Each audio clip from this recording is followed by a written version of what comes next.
if you wanted to put a 3D model into a photograph or a movie, how do you do it?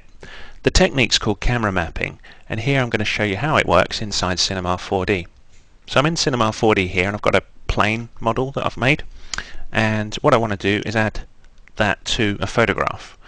So first of all, we need to get something in the background, so some sort of image. So I'm going to create a new material, and in the color channel I'm just going to go and load in a picture of a runway. As you load that in, you'll see that the resolution's 800 by 600, and that's the biggest you should do a render of this. So I'm going to set my render to 800 by 600. Any bigger and it's going to do what it would do in an image editor, like it would pixelate things. So don't go any bigger than that reference image if you can. Then I need a background in the scene, and then I drag and drop this new material onto the background, and there we can see that I've got a picture of a runway in the background. Make that a bit bigger so you can see, and I'm just going to render that up. And you can see, yeah, that's in the background, plane's in there, and it kind of looked like it's on the runway, but there's no shadows or anything, so sticks out like a sore thumb at the moment. So we need to solve that. So how do we do that?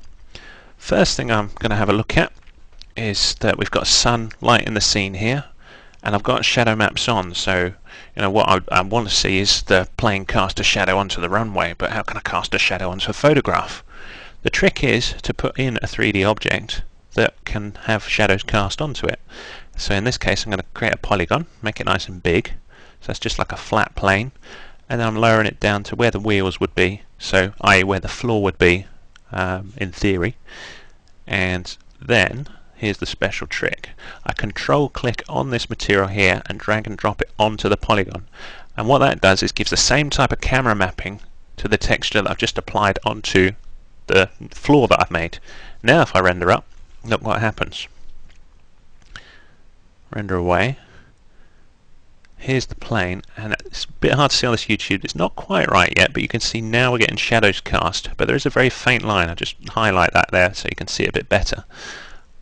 So we need to try and fix that as well. So we want that to not be seen. So here I create a tag called a compositing tag, which is in Cinema 4D tags compositing. And in here there's a special option called compositing background, and if I turn that on, that's basically going to say, oh, this is part of the background scene, it should have the same illumination as it, and we're basically using it to composite something in. So we'll render that again. So one check option in Touchwood, we should see no seam and our shadows, and indeed we can see nothing there. Perfect. Exactly what we want, and there's our shadows there. So that's basically how you can put a 3D model into a background and cast shadows, which is pretty cool. Now another thing you can do, which is very popular, is what if you want a white background, so completely white, which I'm going to create here, white material, and you still want to see a shadow though. How do you do it? This is very popular. Same technique applies. So now I'm changing the background to white, and then again put the white on the polygon. And because the scene's already set up, this should work pretty perfectly. The most important thing again to remember is that compositing tag, background tag, is actually on for the plane, because that'll get rid of that little seam that we saw before.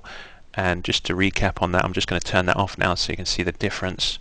So I'll just pop into this compositing tag, compositing background off, and now you'll see the little seam again as I render. So that's the thing, if you're getting this weird scene where you've created this 3D object, that's what you want to do.